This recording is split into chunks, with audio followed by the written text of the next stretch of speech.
बिस्मिल्लाहिर्रहमानिर्रहीम। आज हम स्टार्ट करते हैं 9th क्लास की एक्सरसाइज 1.1। तो क्वेश्चन नंबर 1 में कहा गया है कि which of the following are square and which are rectangular matrices. तो सबसे पहले तो हम ये डिस्कस करते हैं कि हमारे पास स्क्वायर मैट्रिसेस कौन से मैट्रिसेस होते हैं और रेक्टेंगुलर मैट्रिसेस कौन से वाले मैट्रिसेस होते हैं। तो स्टूडेंट्स, ऐसे मैट्रिसेस जिनमें रोज़ और कॉलम की तादाद बराबर हो उन्हें हम कहते हैं स्क्वायर मैट्रिक्स। और इसी तरह से ऐसे मैट्रिसेस जिनमें रोज़ और कॉलम की तादाद आपस में बराबर ना हो तो इस तरह के मैट्रिसेस को हम कहते हैं रेक्टेंगुलर मैट्रिसेस। तो क्वेश्चन 1 के अंदर हमें 6 पार्ट दिए गए हैं, तो हमने इन 6 के 6 पार्ट्स के लिए ये बताना है कि कौन से मैट्रिसेस इनमें से स्क्वायर मैट्रिक्स हैं और कौन से रेक्टेंगुलर मैट्रिक्स हैं। तो हम इस तरह करते हैं कि हम पहले मैट्रिक्स ए को देखते हैं। तो हमारे पास जो मैट्रिक्स ए दिया गया है उसकी 2 रोज़ हैं। फर्स्ट रो के एलिमेंट्स हैं 2 3 और सेकंड रो के एलिमेंट्स हैं 0 2। इसी तरह से इसके 2 कॉलम हैं। ये इसका फर्स्ट कॉलम है जिसमें एलिमेंट है 2 0 और ये सेकंड कॉलम है जिसमें एलिमेंट्स हमारे पास हैं 3 2। क्योंकि इस मैट्रिक्स की 2 रोज़ हैं और इसके 2 कॉलम हैं, इसलिए ये हमारे पास एक स्क्वायर मैट्रिक्स है। इसी तरह से अगर हम देखें मैट्रिक्स बी को, तो इसमें हमारे पास ये 2 रोज़ हैं। ये फर्स्ट रो है जिसमें एलिमेंट्स हैं 6 3 -1। ये सेकंड रो है जिसके एलिमेंट्स हैं 1 2 5। यानी इसकी 2 रोज़ हैं और इसके 3 कॉलम हैं जिसमें फर्स्ट कॉलम में हमारे पास एलिमेंट्स हैं 6 1, सेकंड कॉलम में 3 2 और थर्ड कॉलम में -1 5। यानी इस मैट्रिक्स की 2 रोज़ हैं और 3 कॉलम हैं। यानी इस मैट्रिक्स में रोज़ की तादाद कॉलम की तादाद के बराबर नहीं है, तो इसलिए हम ये कहेंगे कि ये मैट्रिक्स हमारे पास एक रेक्टेंगुलर मैट्रिक्स है। इसी तरह अगर हम देखें मैट्रिक्स सी को, तो इसमें हमारे पास ये 3 रोज़ हैं और 3 ही कॉलम है, इसलिए हमारे पास जो मैट्रिक्स सी है ये एक स्क्वायर मैट्रिक्स है। अब हम देखते हैं मैट्रिक्स डी को। तो डी मैट्रिक्स में हमारे पास एक ही एलिमेंट है, तो इसका मतलब है कि मैट्रिक्स डी की सिर्फ एक रो है, एक कॉलम है, यानी रोज़ और कॉलम की तादाद बराबर है, इसलिए मैट्रिक्स डी भी एक स्क्वायर मैट्रिक्स है। जबकि मैट्रिक्स ई, इसकी हमारे पास एक रो 2 कॉलम है। इसी तरह से मैट्रिक्स एफ, इसकी हमारे पास 2 रोज़ 1 कॉलम है, इसलिए ई और एफ ये दोनों हमारे पास रेक्टेंगुलर मैट्रिसेस है। क्वेश्चन 2 में कहा गया है कि list the order of the following matrices, यानी हमने इन 6 मैट्रिसेस का ऑर्डर बताना है। तो स्टूडेंट्स, ऑर्डर बताने के लिए हमें किसी भी मैट्रिक्स की रोज़ और कॉलम की तादाद का पता होना चाहिए। जैसा कि यहाँ पे जो मैट्रिक्स ए है इसके अगर हम रोज़ देखें तो इसकी 2 रोज़ हैं। फर्स्ट रो के एलिमेंट्स हैं 1 2 -1 और सेकंड रो के एलिमेंट्स हैं 3 4 एंड 2। तो जब हम किसी मैट्रिक्स का ऑर्डर लिखते हैं तो हम क्या करते हैं, पहले उसकी लिखते हैं नंबर ऑफ रोज़। तो हमने यहाँ पे 2 लिखा है क्योंकि मैट्रिक्स ए की 2 रोज़ हैं। फिर हम एक डैश डालते हैं, फिर हम बाय लिखते हैं, फिर डैश डाल के हम उस मैट्रिक्स के कॉलम लिखते हैं। जैसे कि यहाँ पे इसके 3 कॉलम है। फर्स्ट कॉलम के एलिमेंट्स हैं 1 3, सेकंड के 2 4 और थर्ड का -1 2, यानी इसके 3 कॉलम है। तो यहाँ पे डैश के बाद हम उसके कॉलम की तादाद लिख देंगे। इसी तरह से अगर हम मैट्रिक्स बी को देखें तो इसमें एक ही एलिमेंट है, यानी एक ही रो है, एक ही कॉलम है, तो इसका ऑर्डर हो जाएगा हमारे पास 1/2, या इसको हम बाज़ दफ़ा 1 मल्टीप्लाई बाय 1 की फॉर्म में भी लिख सकते हैं, लेकिन उसको पढ़ेंगे हम 1/2 ही पढ़ेंगे। इसी तरह से जो इसका मैट्रिक्स सी है, इसमें अगर हम देखें तो हमारे पास 2 रोज़ हैं और ये इसके 3 कॉलम है, तो इसका ऑर्डर हमारे पास हो जाएगा 2/3। और मैट्रिक्स एफ जो है इसकी हमारे पास 3 रोज़ हैं और 2 कॉलम है, यानी मैट्रिक्स एफ का जो ऑर्डर है वो हो जाएगा 3/2। पहले लिखेंगे हम रोज़ की तादाद, फिर डैश, फिर बाय, फिर डैश और फिर हम लिखेंगे कॉलम्स की तादाद को। इसी तरह से हम बड़ी आसानी से मैट्रिक्स ई और मैट्रिक्स डी का ऑर्डर भी फाइंड कर सकते हैं। क्वेश्चन 3 में कहा गया है कि if A is this matrix then give the following elements, यानी अगर आपको कोई एक मैट्रिक्स दे दिया जाए तो आपने उसके एलिमेंट्स बताने हैं। यहाँ पे हमने कौन से एलिमेंट्स बताने हैं, हमने A12 बताना है, A23 बताना है, हमने A32 बताना है और A43 और A13 हमने बताना है। तो किसी भी मैट्रिक्स के जब हम एलिमेंट्स बताते हैं, जैसे अगर हमने A12 बताना है तो हमने क्या करना है, हमने दिए गए मैट्रिक्स की फर्स्ट रो और सेकंड कॉलम का एलिमेंट हमने तलाश करना है। तो A12 के लिए हम क्या करेंगे, हम इस मैट्रिक्स की फर्स्ट रो को देखेंगे और उसके बाद हम ये देखेंगे कि इस फर्स्ट रो के अंदर ऐसा कौन सा एलिमेंट है जो सेकंड रो में है। तो अगर हम इस 2 को देखें तो 2 हमारे पास फर्स्ट रो में आ रहा है, सेकंड कॉलम में आ रहा है, इसलिए A12 हमारे पास 2 होगा। इसी तरह अगर हम फाइंड करें A23, तो A23 के लिए हम क्या करेंगे, हम इस मैट्रिक्स की सेकंड रो और थर्ड कॉलम का एलिमेंट तलाश करेंगे। तो पहले हम आते हैं यहाँ पे सेकंड रो में। तो सेकंड रो में हमारे पास एलिमेंट्स हैं -2 5 और 0। हमने देखना है सेकंड रो और थर्ड कॉलम वाला एलिमेंट। तो ये जो -2 है ये हमारे पास सेकंड रो में है और फर्स्ट कॉलम में है। इसी तरह 5 जो है सेकंड रो और सेकंड कॉलम में है और ये वाला जो 0 है ये हमारे पास सेकंड रो और थर्ड कॉलम में है, यानी हमारे पास A23 जो है वो 0 है। इसी तरह से अगर हम A32 फाइंड करें तो उसके लिए हम क्या करेंगे, हम ऐसा एलिमेंट तलाश करेंगे जो थर्ड रो और सेकंड कॉलम में हो। तो ये हमारे पास थर्ड रो है और इस थर्ड रो में हमारे पास एलिमेंट्स हैं 2 1 और 5, और ये जो हमारे पास 1 है ये थर्ड रो में है और सेकंड कॉलम में है, लिहाजा A32 हमारे पास 1 हो जाएगा। इसी तरह हम बड़ी आसानी से A43 और A13 भी फाइंड कर सकते हैं। क्वेश्चन 4 में कहा गया है कि which of the following matrices are equal, यानी हमने ये बताना है कि इन 4 मैट्रिसेस में कौन से मैट्रिसेस ऐसे हैं जो आपस में बराबर हैं। तो उसके लिए हमने सबसे पहले ये काम मैंने यहाँ पे किया है कि मैंने 1 + 2 को 2 लिख दिया, 3 + 2 को 5 लिख दिया और इसी तरह 2 + 1 को हमने 3 लिख दिया और यहाँ पे 4 + 1 को हमने 5 लिख दिया। तो जब भी कभी 2 मैट्रिसेस आपस में इक्वल होते हैं तो इस बात का मतलब ये होता है कि उनके तमाम कॉरेस्पॉन्डिंग एलिमेंट्स इक्वल हैं। यानी इन चारों मैट्रिसेस में वो 2 मैट्रिसेस जिनके कॉरेस्पॉन्डिंग एलिमेंट्स सारे के सारे आपस में बराबर हैं, वो 2 मैट्रिसेस आपस में हमेशा इक्वल होंगे। अगर हम यहाँ पे ए और बी का कंपैरिजन करें तो ए को हम देखें तो ए के फर्स्ट रो का फर्स्ट एलिमेंट 2 है, बी का भी 2 है। इसी तरह ए की फर्स्ट रो का सेकंड एलिमेंट 5, यहाँ पे भी 5 है। और ए की सेकंड रो का फर्स्ट एलिमेंट 1 है, जबकि यहाँ पे बी की सेकंड रो का फर्स्ट एलिमेंट 4 है। इसका मतलब है कि ये दोनों मैट्रिसेस आपस में इक्वल नहीं हो सकती, क्योंकि यहाँ पे 1 यहाँ पे 4 है। अगर यहाँ 1 है यहाँ भी 1 हो तो फिर हम कह सकते हैं कि ये भी आपस में बराबर है। अब हम चेक कर लेते हैं कि क्या ए सी के बराबर है या नहीं है। तो अब देखते हैं, यहाँ पे फर्स्ट एलिमेंट फर्स्ट रो का 2 है, यहाँ पे भी 1 + 1 2 बन जाएगा। इसी तरह यहाँ पे जो हमारे पास सेकंड एलिमेंट है फर्स्ट रो का वो 5 है, यहाँ भी 3 + 2 5 है। इस तरह अगर हम देखें तो हमारे पास सेकंड रो का फर्स्ट एलिमेंट जो है वो हमारे पास 1 है, जबकि यहाँ पे 4 आ रहा है। तो इसलिए हम कह सकते हैं कि ए सी के बराबर नहीं है, क्योंकि हमारे पास ये वाला एक जो एलिमेंट है ये डिफरेंट आ रहा है। अब हम चेक करते हैं क्या ए डी के बराबर है या नहीं है। उसके लिए हम दोबारा से चेक करते हैं। फर्स्ट रो का फर्स्ट एलिमेंट 2, यहाँ भी 2। फर्स्ट रो का सेकंड एलिमेंट 5, यहाँ पे भी 4 + 1 5। सेकंड रो का फर्स्ट एलिमेंट 1, यहाँ पे भी 1। इसी तरह से सेकंड रो का सेकंड एलिमेंट 3 और यहाँ पे भी 3। इसका मतलब है कि चारों एलिमेंट्स आपस में बराबर हैं, तो हम कह सकते हैं कि ए डी के बराबर है।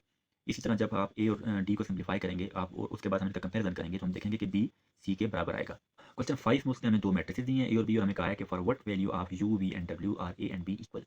यानी हमने ये बताना है कि यू वी और डब्ल्यू की किन वैल्यूज़ के लिए ए और बी आपस में बराबर होंगे। उसके लिए हमने क्या करना है, हम सबसे पहले इन दोनों मैट्रिसेस को आपस में इक्वल ले लेते हैं। तो हमने यहाँ पे लिखा है let A equal to B. तो जब हमने दो मैट्रिक्स को इक्वल लिया है तो इस बात का मतलब ये है कि इनके तमाम करस्पॉन्डिंग एलिमेंट्स आपस में बराबर हैं। यानी यहाँ पे जो फर्स्ट रो का फर्स्ट एलिमेंट 2 है, इधर v है तो हम लिख सकते हैं 2 इक्वल टू वी। इसी तरह से यहाँ पे सेकंड रो का फर्स्ट रो का सेकंड एलिमेंट -3 है, यहाँ पे भी फर्स्ट रो का सेकंड एलिमेंट -3 है। इनको हम आपस में इक्वल ले सकते हैं, लेकिन हम इनको इक्वल नहीं लेते क्योंकि इससे हमें ना u मिलेगा, ना v मिलेगा, ना w मिलेगा, तो इसलिए हम इनको कंपेयर नहीं करते। तो इसी तरह से अगर हम यहाँ पे देखें सेकंड रो का फर्स्ट एलिमेंट u है, यहाँ पे 5 है, तो हम लिख सकते हैं u इक्वल टू 5। और यहाँ पे सेकंड रो का सेकंड एलिमेंट 0 और इस तरफ सेकंड रो का सेकंड एलिमेंट w, तो हम लिख सकते हैं 0 इक्वल टू w। और हमने आखिरी स्टेप में क्या किया है कि जो वैल्यूज़ हमने फाइंड करनी थी उनको हमने लिखा है लेफ्ट साइड में। यानी यहाँ पे जो हमारे पास v और w थे ये दोनों राइट साइड पे थे और हमने इनकी वैल्यूज फाइंड करनी थी, इसलिए हमने लास्ट स्टेप में क्या किया, इन दोनों को हमने राइट की बजाय लेफ्ट साइड पे लिख दिया है। क्वेश्चन नंबर 7 में हमें कहा गया है कि solve the following equation for a B c and d. और इस क्वेश्चन में उसने हमें दो मैट्रिसेस दिए हैं जिनको उसने इक्वल रखा है और हमें कहा है कि हमने ए बी सी डी की वैल्यूज हमने फाइंड आउट करनी है।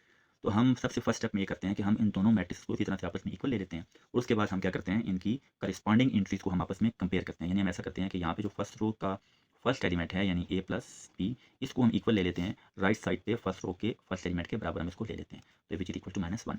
इसी तरह से यहाँ पे हमारे पास जो फर्स्ट रो का सेकंड एलिमेंट है वो है b प्लस 2c, इसको हम इक्वल ले लेते हैं राइट साइड पे फर्स्ट रो के सेकंड एलिमेंट के बराबर, इसको हम ले लेते हैं, यहाँ पे आ जाएगा 4। और इसी तरह सेकंड रो का फर्स्ट एलिमेंट हमारे पास इस तरफ है 2c प्लस डी, इसको हम इक्वल ले लेते हैं इस तरफ सेकंड रो का जो फर्स्ट एलिमेंट है 8 के इक्वल ले लेते हैं। और इसी तरह 2c माइनस डी जो है ये हमारे पास इक्वल आ जाएगा इक्वल टू 0। और हम ऐसा करते हैं, इसको हम नाम दे देते हैं इक्वेशन का, इसको हम नाम देते हैं इक्वेशन नंबर 1 का। इसी तरह से इसको हम नाम दे देते हैं इक्वेशन नंबर 2 का, इसको नाम दे देते हैं इक्वेशन नंबर 3 का, और इसको हम नाम दे देते हैं इक्वेशन नंबर 4 का। अब हम इस तरह करेंगे कि हम इक्वेशन 1 और 2 में से बी को डिलीट करेंगे और हम एक इक्वेशन बनाएंगे जिसमें सिर्फ ए और सी रह जाएगा। इसी तरह हम ये काम करेंगे कि हम इक्वेशन 3 और 4 में से इस डी को किसी तरह से हम खत्म करेंगे और हमारे पास एक और इक्वेशन बन जाएगी जिसमें सिर्फ ए और सी होंगे। हम स्टार्ट करते हैं इक्वेशन नंबर 1 से, तो हम यहाँ पे लिखते हैं equation number 1 implies, equation 1 implies. तो इक्वेशन 1 में से हम इस तरह करते हैं, हम वहाँ से यहाँ से वैल्यू निकालते हैं ए की बी की, और वो इंपुट करेंगे इक्वेशन नंबर 2 के अंदर। तो हम यहाँ पे लिखते हैं बी इक्वल टू, इस तरफ -1 अपनी जगह पे है और हम इस ए को शिफ्ट करेंगे इक्वेशन की राइट साइड पे, और क्योंकि ए इक्वेशन की लेफ्ट साइड पे ऐड हो रहा है और जब ये राइट साइड पे आएगा तो यहाँ पे आके हो जाएगा माइनस, और इसको हम नाम दे देते हैं इक्वेशन नंबर 5 का। और अब हम क्या करते हैं, हम यहाँ पे लिखते हैं पुट इक्वेशन 5 इन इक्वेशन नंबर 2। तो 2 में हम क्या करेंगे, हम b की जगह उसकी ये वैल्यू पुट कर देंगे, तो हमारे पास b की जगह फिर आ जाएगा -1 माइनस ए, और उसके बाद +2c अपनी जगह पे एंड इक्वल टू 4। इसको हम थोड़ा सा सिंप्लीफाई कर लेते हैं, तो ये -a को इसी तरफ छोड़ देते हैं, इसी तरह +2c को भी यहीं पे छोड़ देते हैं। इस 1 को हम शिफ्ट कर देते हैं राइट साइड पे, तो राइट साइड पे 4 ऑलरेडी है वो इसी तरह से रह जाएगा, -1 इस तरफ आके क्या हो जाएगा, ऐड हो जाएगा, यहाँ पे आ जाएगा +1। तो हमारे पास आ जाएगा -a + 2c which is equal to 4 + 1 which is equal to 5, और इसको हम नाम दे देते हैं इक्वेशन नंबर 6 का। इसी तरह हम ये काम करते हैं कि हम इक्वेशन नंबर 3 में से वैल्यू निकालते हैं डी की और वो हम पुट करते हैं इक्वेशन नंबर 4 के अंदर। तो यहाँ पे हम लिखते हैं इक्वेशन नंबर 3 इम्प्लाइज, वहाँ से डी जब निकालेंगे हम तो डी इक्वल आ जाएगा 8, इस तरफ ऐसे ही रह जाएगा, और जब हम 2c को राइट साइड शिफ्ट करेंगे तो ये यहाँ पे आके माइनस हो जाएगा क्योंकि 2c लेफ्ट साइड पे ऐड हो रहा था। इसको हम नाम दे देते हैं इक्वेशन नंबर 7 का। अब हम क्या करेंगे, हम पुट करते हैं इक्वेशन नंबर 7 को इक्वेशन नंबर 4 के अंदर, तो यहाँ पे लिखते हैं पुट इक्वेशन 7 इन इक्वेशन नंबर 4। तो हमारे पास बनेगा 2a माइनस, तो डी की जगह हम उसकी वैल्यू पुट करेंगे तो हमारे पास यहाँ पे आ जाएगा 8 - 2c। जब भी कभी हम वैल्यू पुट करें और जहाँ हमने पुट करनी हो, जैसे कि यहाँ पे हमने डी की जगह उसकी वैल्यू पुट करनी है और उसके बाद अगर माइनस का साइन हो तो फिर आप ब्रैकेट लगा के वैल्यू पुट करेंगे, अदरवाइज ये गलत हो जाएगा। लेकिन अगर बाहर प्लस का साइन है तो फिर अगर आप ब्रैकेट ना भी लगाएं तो कोई इशू नहीं है। तो ये हमारे पास आ जाएगा 2a - d = 0, तो हमारे पास यहाँ बन जाएगा 2a - 8 - c जो कि डी की वैल्यू है, और इक्वल के बाद 0। इसको थोड़ा सा हम सिंप्लीफाई कर लेते हैं, तो हमारे पास बन जाएगा 2a माइनस अंदर मल्टीप्लाई करेंगे सारे साइन चेंज हो जाएंगे, यहाँ प्लस का साइन है अभी आ जाएगा -8, यहाँ माइनस है अभी आ जाएगा प्लस, और साथ में आ जाएगा 2c which is equal to 0। अब ऐसा करते हैं कि हम इस -8 को शिफ्ट करते हैं राइट साइड पे, तो लेफ्ट साइड हमारे पास रह जाएगा 2a + 2c which is equal to 8। जब यहाँ पे आएगा तो प्लस हो जाएगा, 0 + 8 यानी हमारे पास बन जाएगा 8। तो मजीद अगर हम इसको सिंप्लीफाई करें तो हम देख सकते हैं कि यहाँ पे हमारे पास 2 कॉमन है, तो 2 हम ले लेते हैं कॉमन, तो यहाँ से 2 कॉमन चला गया, पीछे क्या बच गया हमारे पास a बच गया, प्लस यहाँ से भी 2 कॉमन चला गया, पीछे सिर्फ बच गया c, एंड इक्वल टू ये बन गया हमारे पास 8। अब ऐसा करते हैं कि दोनों तरफ अगर हम 4 से डिवाइड करें 2 से, तो यहाँ भी 2 आ जाएगा, यहाँ पे भी 2 आ जाएगा, तो हमारे पास पीछे बच जाएगा a plus c which is equal to 4। तो इसको हम नाम दे देते हैं इक्वेशन नंबर 8 का।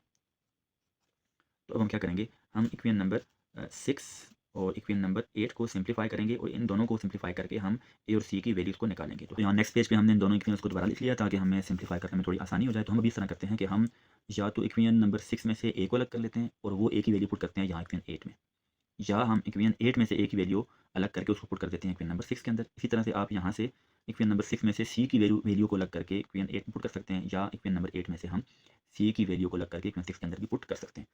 तो हम ऐसा करते हैं कि हम इक्वेशन नंबर 8 में से ए को हम यहाँ से अलग कर लेते हैं। तो यहाँ पे हम लिखते हैं इक्वेशन 8 इम्प्लाइज, तो ए हमारे पास इक्वल आ जाएगा ए इक्वल टू ये 4 राइट साइड पे इसी तरह से रहेगा, और सी को जब हम यहाँ से शिफ्ट करेंगे राइट साइड पे तो सी यहाँ पे प्लस हो रहा है, तो इस तरफ आके हो जाएगा माइनस, ये बन जाएगा ए इक्वल टू 4 माइनस सी। इसको नाम देते हैं इक्वेशन नंबर 9 का।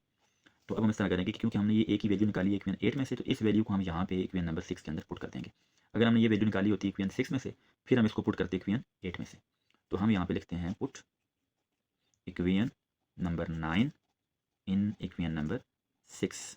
तो हमारे पास यहाँ पे 6 में जो ए की जगह है उसको उसकी जगह हम इसकी वैल्यू पुट करेंगे, तो उसके बाद क्योंकि माइनस का साइन है इसलिए हम यहाँ ब्रैकेट डाल के इसकी वैल्यू पुट करेंगे। तो ए की वैल्यू हमारे पास है 4 माइनस सी विच, और यहाँ पे आ जाएगा प्लस ये वाला 2 सी अपनी जगह पे और इक्वल के बाद 5 अपनी जगह।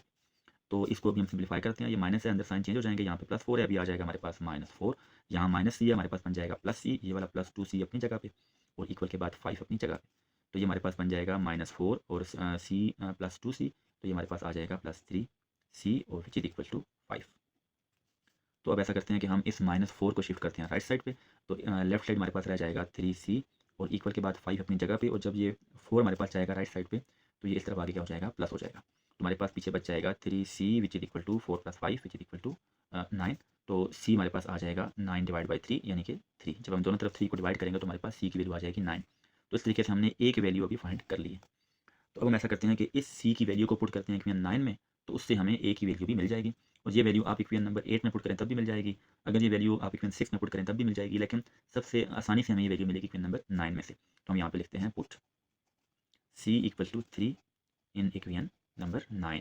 तो 9 में पुट करते हैं तो हमारे पास आएगा a इक्वल टू, वहाँ पे 4 माइनस सी है तो हम उसकी वैल्यू पुट करेंगे तो हमारे पास आ जाएगा 4 माइनस 3। तो इस तरीके से हमारे पास a आ जाएगा इक्वल टू 1। तो हमने a की वैल्यू भी फाइंड कर ली और हमने b की वैल्यू भी फाइंड कर ली। तो अब हम ऐसा करते हैं, हमारे पास सिर्फ 2 वैल्यूज रह गई हैं, एक वैल्यू रहेगी हमारे पास b की, दूसरी रहेगी d की। तो उसके लिए हम ऐसा करते हैं कि हम इक्वेशन नंबर 1 को हम a की वैल्यू को पुट करते हैं इक्वेशन नंबर 1 के अंदर। तो यहाँ पे पहले मैं लिख लेता हूँ इक्वेशन नंबर 1। तो ये हमारे पास इक्वेशन 1 है, तो हम ऐसा करते हैं कि यहाँ पे हम a की वैल्यू पुट कर देते हैं, तो a की जगह हमारे पास आ जाएगा 1 और प्लस b अपनी जगह पे इक्वल टू -1 अपनी जगह पे। तो अब ऐसा करते हैं कि इस 1 को हम शिफ्ट करते हैं राइट साइड पे, पीछे हमारे पास रह जाएगा b which is equal to ये वाला -1 अपनी जगह पे, जब ये वाला a हमारे पास आएगा राइट साइड पे तो इसका साइन चेंज होकर ये बन जाएगा हमारे पास -1।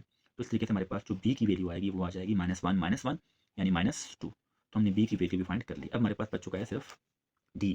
तो उसके लिए हम ऐसा करते हैं कि हम इक्वेशन नंबर यूज़ करते हैं इक्वेशन नंबर 3 या इक्वेशन नंबर 4, दोनों से हम d की वैल्यू निकाल सकते हैं। तो मैं यूज़ करता हूँ इक्वेशन नंबर 3 को। तो इसके लिए हम पहले ऐसा करते हैं कि यहाँ पे हम इक्वेशन नंबर 3 को दोबारा से लिख लेते हैं ताकि हमें याद रह जाए। तो इक्वेशन 3 हमारे पास थी 2c plus d which is equal to 8, यानी हम वैल्यू उस इक्वेशन में पुट करेंगे जहाँ पर हमारे पास वो वेरिएबल मौजूद हों जो हमने ऑलरेडी फाइंड कर लिए हैं। तो क्योंकि हमने सी की वैल्यू फाइंड की हुई है इसलिए आप हम यहाँ पे पुट करेंगे सी की वैल्यू, तो उससे हमें डी की वैल्यू मिल जाएगी। तो यहाँ हमारे पास बन जाएगा 2 इंटू सी की जगह हमारे पास आ जाएगा 3, यहाँ पर हमने फाइंड कर लिया वैल्यू सी की, और ये आ जाएगा plus d which is equal to 8। तो ये बन जाएगा 2 3 × 6 plus d which is equal to 8। तो ये बन जाएगा हमारे पास डी, और ये 6 को जब हम शिफ्ट करेंगे राइट साइड पे तो वो इस तरफ आके क्या हो जाएगा, माइनस हो जाएगा। तो इस तरीके से हमारे पास जो डी की फाइनल वैल्यू आएगी वो आ जाएगी 2। तो इस तरीके से हमने डी की वैल्यू भी फाइंड कर ली। तो आखिर में हम तमाम वैल्यूज़ को एक जगह पे लिख लेते हैं। तो हमारे पास आ जाएगा ए विच इज़ इक्वल टू 1, यहाँ से हमने लिख दी ए की वैल्यू, और फिर हमारे पास जो वैल्यू आई है बी की वो हमारे पास आई है -2, वो भी हम यहाँ से लिख लेते हैं। और इसी तरह से जो सी की वैल्यू है ये इसको भी लिख लेते हैं। तो सी की वैल्यू हमारे पास है इक्वल टू 3, और डी की जो वैल्यू हमारे पास वो किसके इक्वल है, वो इक्वल है +2 के। तो इस तरीके से हम इन तमाम वैल्यूज़ को हमने बड़ी आसानी से फाइंड कर लिया। तो हमने एक्सरसाइज 1.1 के तमाम क्वेश्चन सॉल्व कर लिए हैं, सिर्फ हमने अभी क्वेश्चन नंबर 6 सॉल्व नहीं किया। वो हमने इसलिए छोड़ा है कि अगर आप क्वेश्चन नंबर 7 अच्छी तरह से कर रहे हैं तो क्वेश्चन 6 को भी आप बड़ी आसानी से फाइंड आउट कर सकते हैं। उसमें भी आपने ये काम करना है कि आपने इसी तरह से इक्वेशन बनानी है, तो उसके बाद हमने बारी बारी उन इक्वेशंस को सॉल्व करे जाना है और हम बड़ी आसानी से A B C X Y और जी की वैल्यूज़ को फाइंड कर सकते हैं।